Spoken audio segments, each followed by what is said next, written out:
Hello guys, आज मैं बताने जा रही हूँ मैन एज़ अ थिंकर का पार्ट 3। इसमें ऑलरेडी मैंने 2 बार बोल ही चुका है इसके बारे में। इस बुक में और एक चीज़ और लिखा हुआ है कि जो मैंने पढ़ा था कि pain is mandatory but suffering is a option. तो जो भी हम सफ़र करते हैं वो हमारे इनर थॉट्स की वजह से ही होता है, जिससे हम सफ़र करते हैं, और वो हमें हमारे आउटर सराउंडिंग को बहुत ज़्यादा इम्पैक्ट करता है। तो प्रॉस्पेरस, हेल्दी और एक अच्छा लाइफ होने के लिए अपने थॉट्स को बहुत अच्छा रखना बहुत ज़रूरी है,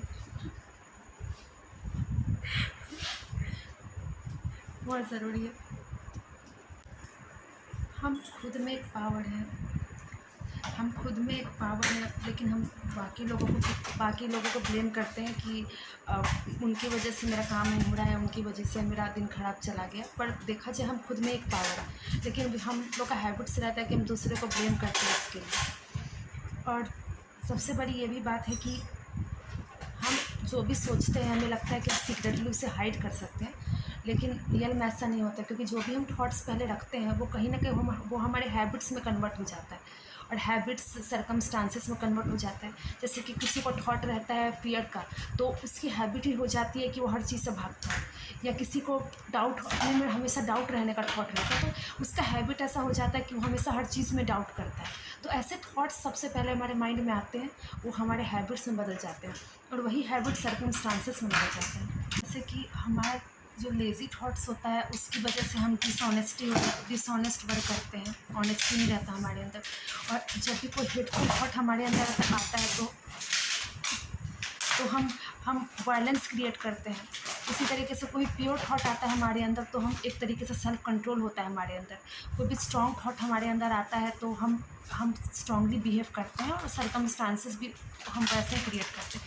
तो आपको देख सकते हैं कि सब कुछ हमारे थॉट्स पे ही डिपेंड होता है। तो राइटर ने यही कहा है इस थॉट्स के बारे में, कि बहुत डीपली उन्होंने कहा है कि इस द बुक में, man as a thinker book में, कि कैसे थॉट हमारे एक्शन को बदलता है और हमारे हैबिट्स को बदलता है। जो गुड थॉट्स हमारा होता है वो जनरली हमें एक हेल्दी लाइफ स्टाइल देता है, अच्छा रहता है। और जो बैड थॉट्स होता है वो हमारे माइंड को सिक कर देता है, और हमारे बॉडी में भी बहुत इफेक्ट होता है इस बात का। तो ये सारी बात है। और थॉट्स तो बहुत सारी चीज़ से लिंक रहता है कि कोई भी, जैसे कि हमारा जो बॉडी है वो एक सर्वेंट है हमारे माइंड का, तो हमारा माइंड से ही सब कुछ कंट्रोल होता है। तो इस तरीके से हर चीज़ एक दूसरे से अलाइन रहता है। एंग्जाइटी जो है वो जनरली हमें ओवर पावर कर देता है हर तरह की चीज़ से, एंग्जाइटी। और दूसरी बात है कि कोई भी स्ट्रॉन्ग और हेल्दी थॉट्स आता है हमारे अंदर तो हमें वो बोल्ड और ग्रेसफुल बनाता है। और कोई भी थॉट्स कोई भी होता है वो एक तरीके का फाउंटेन होता है, और it's like fountain of action, life and manifestation. अगर हमने अपने नेगेटिव थॉट्स को कंट्रोल नहीं किया तो एक तरीके का ये सिक माइंडसेट हो जाएगा, जो कि हमें अपने करियर को पाने से, एकम्प्लिश करने से रोकता है, और हर चीज़ ख़त्म कर देता है। तो बहुत मैटर करता है कि हमारा थॉट्स प्योर हो और अच्छा हो।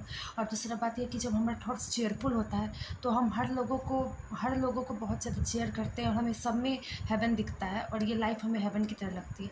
और अगर हम हमेशा सिक माइंडसेट के साथ रहते हैं कि ये बुरा है या वो अच्छा है या कुछ भी, तो हमेशा हम सिक माइंडसेट में फंसे रहते हैं, और हमें लगता है कि ये एक पता नहीं, हर चीज़ बेकार लगता है ये सब क्या बकवास दुनिया है, और ये सब फालतू, तो ये ऐसा ही लगता है। और हर चीज़ में हमें बाधा ही दिखता है।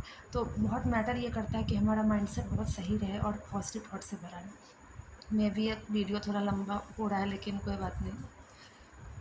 ये राइटर ने ऐसा कहा है कि ये बिल्कुल बेवकूफ़ी वाला बात हुआ कि हम कहते हैं कि हम बहुत एफ़र्ट लगाएंगे और हम अपने थॉट्स को बदल लेंगे, और ये सब होगा, उसके लिए हमें बहुत एफ़र्ट लगाना पड़ेगा। बट ऐसा नहीं है।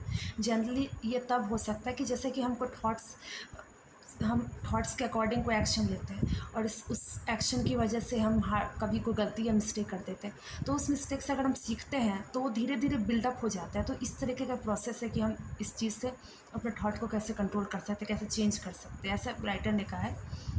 मैं ऑलरेडी बहुत स्ट्रगल किया था अपनी लाइफ में। आई थिंक ये उस समय की बात है जब वो ऑलरेडी हम लोग, क्या नाम, ब्रिटिशर्स लोग थे, तो उनके यहाँ भी बहुत तरीके का क्लास होता था, upper class, middle class, lower class. तो वो आई थिंक लोग काफ़ी लोअर क्लास से बिलोंग करते थे, तो उनको बहुत ज़्यादा फेस करना पड़ता था पुअर माइंडसेट उनका, मतलब पूरा फैमिली पुअर माइंडसेट का था, मतलब कि पुअर फैमिली था उनका। लेकिन उन्होंने फिर भी अपने माइंडसेट से लड़ा। उनको